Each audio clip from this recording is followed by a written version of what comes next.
സർവമായ എന്ന സിനിമ നിവിൻ പോളി തന്റെ കംഫർട്ട് സോണിലേക്ക് വന്ന സിനിമ എന്നാണ് എല്ലാവരും പറയുന്നത്. എന്താണ് നിവിൻ പോളിയുടെ കംഫർട്ട് സോൺ? കുറച്ച് തമാശ, കുറച്ച് പ്രേമം, കുറച്ച് ഫൈറ്റ്, ഒരു നാട്ടിൻപുറം സെറ്റപ്പ്, അങ്ങനെയുള്ള ലൈറ്റ് ആയ മൂവീസ് മാത്രമാണ് നിവിൻ പോളിയുടെ കംഫർട്ട് സോൺ എന്ന് എനിക്ക് പേഴ്സണലി തോന്നിയിട്ടില്ല. എന്നാൽ ഇത്തരം നിവിൻ പോളി സിനിമകൾ കാണാനാണ് ഭൂരിപക്ഷം പ്രേക്ഷകർക്കും ഇഷ്ടം എന്നത് ഒരു സത്യമാണ്. ആ നിവിൻ പോളി ചാം വർക്ക് ചെയ്യുന്ന സിനിമകൾ, അതിലേക്കുള്ള ഒരു തിരിച്ചുപോക്ക് തന്നെയാണ് സർവമായ എന്ന സിനിമയെ ഉദ്ദേശിച്ചത്. സർവമായ സിനിമയുടെ അനാലിസിസ് ആണ്, സ്പോയിലേഴ്സ് ഉണ്ടായിരിക്കും. ഒരു അന്തിക്കാട് യൂണിവേഴ്സിൽപ്പെട്ട സിനിമയാണ് സർവമായും. നിവിൻ പോളിയുടെ ചാം തന്നെയാണ് ഈ സിനിമയിൽ വർക്ക് ആകുന്നത്. അത് മാറ്റി നിർത്തിയാൽ സർവമായ ഒരു ആവറേജ് സിനിമ മാത്രമാണ്. ഒരു നാട്ടിൻ പുറത്തെ പ്രശസ്തമായ ഒരു പൂജാരി കുടുംബത്തിൽ ജനിച്ച് എത്തീസ്റ്റായി മാറിയ, ഏകദേശം കുടുംബത്തിന് പുറത്തു എന്ന സ്റ്റാറ്റസിൽ നിൽക്കുന്ന ഒരാളാണ് നായകൻ. സാമ്പത്തിക പ്രതിസന്ധി കാരണം പൂജയെ കുറച്ചു കാലം ഒരു തൊഴിലായി അയാൾക്ക് ഉപയോഗിക്കേണ്ടി വരുന്നു. അങ്ങനെ ഒരു സന്ദർഭത്തിൽ ഒരു പ്രേതം അങ്ങേരുടെ കൂടെ കൂടുന്നു. അന്തിക്കാട് യൂണിവേഴ്സിലായതുകൊണ്ട് യൂഷ്വലായി കാണുന്ന സ്കേറി പ്രേതമല്ല, മറിച്ച് നന്മ നിറഞ്ഞ ക്യൂട്ട് പ്രേതമാണ്. ഈ ക്യൂട്ട് പ്രേതം നായകന്റെ ജീവിതത്തിലെ ചില പ്രതിസന്ധി ഘട്ടങ്ങളിൽ നിന്നും നായകനെ കരകയറ്റാൻ സഹായിക്കുന്നു. ചിലപ്പോൾ മോട്ടിവേഷൻ കൊടുക്കുന്നു, ചിലപ്പോൾ കുടുംബ ബന്ധങ്ങളിലെ തകർച്ചയെ വിളക്കി ചേർക്കാൻ സഹായിക്കുന്നു. അങ്ങനെ അന്തിക്കാട് യൂണിവേഴ്സിലെ നായികമാർ സ്ഥിരമായി ചെയ്യുന്ന കാര്യങ്ങൾ ഈ നായികയും ചെയ്യുന്നു. അങ്ങനെ നോക്കിയാൽ കഥയിൽ വലിയ പുതുമയൊന്നുമില്ല.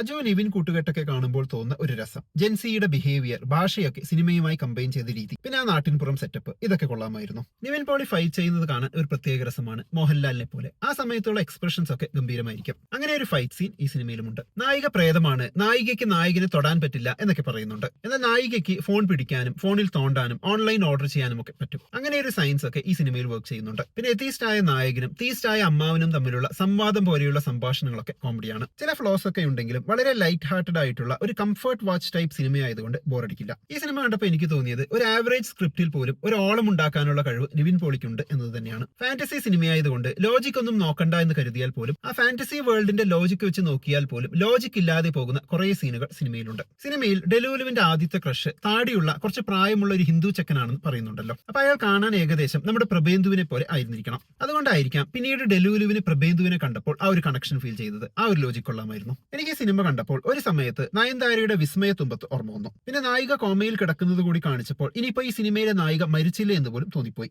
എന്തായാലും മരിപ്പിച്ചത് നന്നായി. അവസാനം മരണസമയത്ത് കേട്ട ആ എസിനെ പറ്റി പറയുന്നതും ആ എസ് എന്താണെന്ന് പിന്നീട് കാണിക്കുന്നതും ഹൃദയസ്പർശിയായിരുന്നു. വളരെ ഇഷ്ടപ്പെട്ട ഒരു സീനായിരുന്നു അത്. അതേപോലെ ജനാർദ്ദനന്റെ കഥാപാത്രം സെൽഫ് ലവിനെ പറ്റി പറയുന്ന ഭാഗം, നമ്മളെ കേൾക്കാനും നന്നായി നോക്കാനുമുള്ള ഒരാളാണ് നമുക്ക് വേണ്ടത്. അപ്പൊ പിന്നെ ആ ഒരാൾ നമ്മൾ തന്നെ ആയാൽ എന്താ എന്ന ഭാഗം. ചുരുക്കി പറഞ്ഞാൽ ഒന്ന് രണ്ട് മോട്ടിവേഷനുകളൊക്കെ കൊള്ളാമായിരുന്നു. പിന്നെ ആ പാട്ടും കൊള്ളാം. അജു വർഗീസിന്റെ പോർഷൻസ് ഒക്കെ കൊള്ളാമായിരുന്നെങ്കിലും അത് കുറച്ചുകൂടി ആകാമായിരുന്നു എന്ന് തോന്നി. ഡെലൂലുവായി വന്ന നായികയുടെ പെർഫോമൻസ് രസമായിരുന്നു കണ്ടിരിക്കാം. നിവിൻ പോളി ആസ് യൂഷ്വൽ വളരെ ഈസിയായി ആ കഥാപാത്രമായങ്ങ് മാറി. മൊത്തത്തിൽ നോക്കിയാൽ സംഭവം കഥയൊക്കെ വളരെ ആവറേജ് ആണെങ്കിലും ആ ഒരു ഫീൽ ഗുഡ് വൈബിൽ കണ്ടിരിക്കാൻ പറ്റിയ, ആളുകൾ ഇഷ്ടപ്പെടുന്ന നിവിൻ പോളിയെ കാണാൻ പറ്റുന്ന, നിവിൻ അജു കൂട്ടുകെട്ട് കാണാൻ പറ്റുന്ന ഒരു സിനിമയാണ് സർവമായ. പിന്നെ ഈ സിനിമയെ സ്പെഷ്യൽ ആക്കുന്ന ആ ഗിറ്റാർ നമ്പർ, ജെൻസി ക്യൂട്ട്നെസ്, ഇതൊക്കെ രസമായിരുന്നു. അപ്പൊ എന്താണ് സർവമായ എന്ന സിനിമയെ കുറിച്ചുള്ള നിങ്ങളുടെ അഭിപ്രായം? കമന്റ് ബോക്സിൽ എഴുതുമല്ലോ. നമുക്ക് അടുത്ത വീഡിയോയിൽ വീണ്ടും കാണാം. ബൈ.